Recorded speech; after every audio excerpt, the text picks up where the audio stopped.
क्या 2026 में आपकी किस्मत बदलने वाली है? क्योंकि राहु कर रहा है आपकी शतभिषा नक्षत्र में गोचर, यानी कि अपने ही नक्षत्र में गोचर। इसका तात्पर्य क्या है कि राहु देगा अपॉर्चुनिटियां, आपके छुपे हुए टैलेंट को बाहर निकालेगा, डिजिटल ग्रोथ देगा, अचानक धन प्राप्तियां देगा।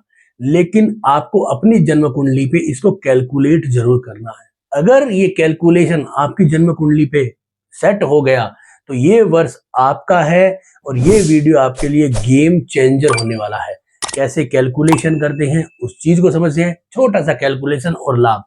और सबसे महत्वपूर्ण है कि इस वीडियो के कमेंट बॉक्स में आप जो है वो राहु 2026 और अपनी डेट ऑफ बर्थ डाल देना। अगला वीडियो मैं आपकी जन्म कुंडली पे ही बनाऊंगा। तो देखिए, सबसे महत्वपूर्ण क्या है कि राहु कुंभ राशि में गोचर कर रहा है कई समय से, लेकिन वर्ष 2026 में ये शतभिषा नक्षत्र में गोचर करेगा, जो 13 डिग्री 20 मिनट का होता है, जो 7 डिग्री से लेके 20 डिग्री ऑलमोस्ट अपन इसको लेते हैं। अब राहु घटते हुए कर्म में आ रहा है, तो आपको ये देखना है कि राहु अगर आपकी जन्म कुंडली के अंदर कुंभ राशि में गोचर कर रहा है और अगर आपकी कुंभ राशि में कोई ग्रह बैठा है, यानी कि आपकी जन्म कुंडली में हमने देखा कि कुंभ राशि में चंद्रमा है, शनि है, गुरु है, केतु है, या जो भी ग्रह बैठा है, तो राहु वहां पे उसको कोऑर्डिनेट देगा, तो वहां से परिणाम आने के योग बन सकते हैं। ठीक है, तो अगर कोई शुभ ग्रह बैठा है, हमेशा याद रखिए गोचर में राहु जो है वो हमेशा अशुभ नहीं होता है, क्योंकि वो अचानक धन प्राप्ति, और जब वो अपने नक्षत्र में आता है तो आपका कर्म जो होता है, यानी कि आपको कार्मिक शिफ्ट करने का योग भी आता है, यानी कि आप अपने काम धंधे में बहुत बड़ा चेंजेस लाने का योग बनाते हैं। तो आपको क्या देखना है कि आपकी कुंभ राशि में कौन सा ग्रह बैठा है, यानी कि वो कौन सा ग्रह है, और वो जन्म कुंडली में क्या मेरे शुभ है या अशुभ है। जैसे कि कुंभ राशि में मान लीजिए कि आपके शनि बैठा है, अब शनि के ऊपर राहु आता है तो श्रापित दोष बनाता है, लेकिन शनि जन्म कुंडली में लाभ घर में बैठा है, अपनी स्वराशि का बैठा है, शुभ है, तो उसके ऊपर रहेगा तो आपको अचानक धन प्राप्तियां देगा, नुकसान नहीं देगा। नुकसान किसे दे सकता है? जैसे मान लीजिए कि कुंभ राशि के अंदर आपका जो है वो बैठा है, मान लीजिए मंगल, तो मंगल क्या है, शनि की राशि में अशुभ हो जाता है। वैसे अशुभ नहीं है बहुत बड़ा, लेकिन अशुभ हो जाता है। उसके ऊपर राहु आने से अंगारक दोष बनता है, लेकिन कई बार उस मंगल के ऊपर कोई शुभ ग्रह की दृष्टि आ जाए तो वहां से भी राजयोग निकल के आ जाता है। तो ये तो होता है एक कैलकुलेशन। अगर आपकी जन्म कुंडली के अंदर राहु की जो 2 दृष्टियां मानते हैं अपन लोग, बहुत सारे लोग 3 दृष्टियां लेते हैं, 5, 7 और 9, लेकिन अपन लेंगे 5 और 9। तो अगर राहु की 5वीं दृष्टि जो है वो आती है आपके मिथुन राशि में, अगर आपके मिथुन राशि में कोई ग्रह बैठा है तो उसके ऊपर राहु की दृष्टि है, वो ग्रह आपकी किस्मत बदल सकता है। यानी कि यहां पे मैं कहता हूं कि मेरे बुध ही बैठा है, एग्जाम्पल के लिए यहाँ पे बुध ही बैठा है, ठीक है, तो बुध जो बैठा है यहाँ पे, यानी कि मरकुरी है, ठीक है। अब बुध जो है वो उसकी आपको अगर अंतर्दशा चल रही है,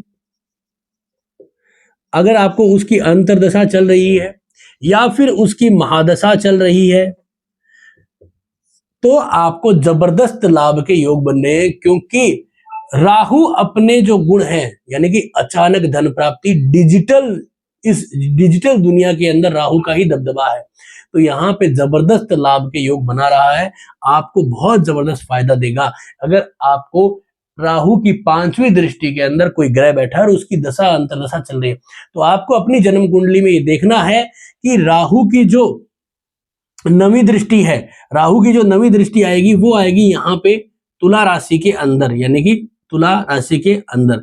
अब आपको देखना है कि अगर आपके तुला राशि में कोई ग्रह है, यानी कि आपकी तुला राशि में, मैंने जैसे सोच लिया कि तुला राशि में मेरा जो है वो यहाँ पे शुक्र बैठा है, ठीक है, तो आपको देखना है कि अगर आपका राहु यहाँ पे तुला पे गोचर कर रहा है, तुला राशि का मालिक है, और शुक्र अगर शुभ है, शुभ कैसे होगा, अगर वो स्वराशि का है, मित्र राशियों में है, नीच का नहीं है, तो आप ये माने कि शुक्र की अगर आपको महादशा चल रही है, अंतरदशा चल रही है, या फिर प्रत्यंतरा चल रहा है जो छोटा भी होता है, उसमें भी आपको अचानक धन प्राप्तियां, फेम, पैसा, मान सम्मान, डिजिटल ग्रोथ या अपने काम को चेंजेस करने का जबरदस्त टाइम आएगा।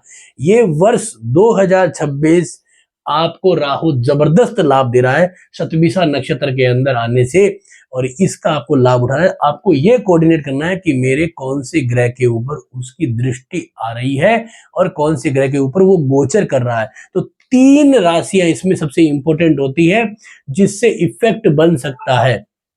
सबसे पहले आपकी आ जाती है कुंभ राशि, क्योंकि उसके ऊपर गोचर कर रहा है कुंभ राशि।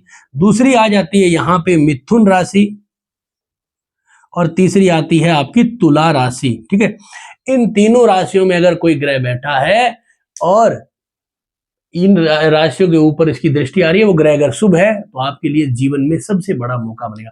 अगर अशुभ है तो आपके पास जो भी हाथ में है उसको भी राहु छीन लेने का योग बना देता है। तो आपको ये वीडियो कैसा लगा जरूर बताएं, कमेंट में कमेंट डालना। आगे मैं आपसे संबंधित इस वीडियो को कंप्लीट करूंगा।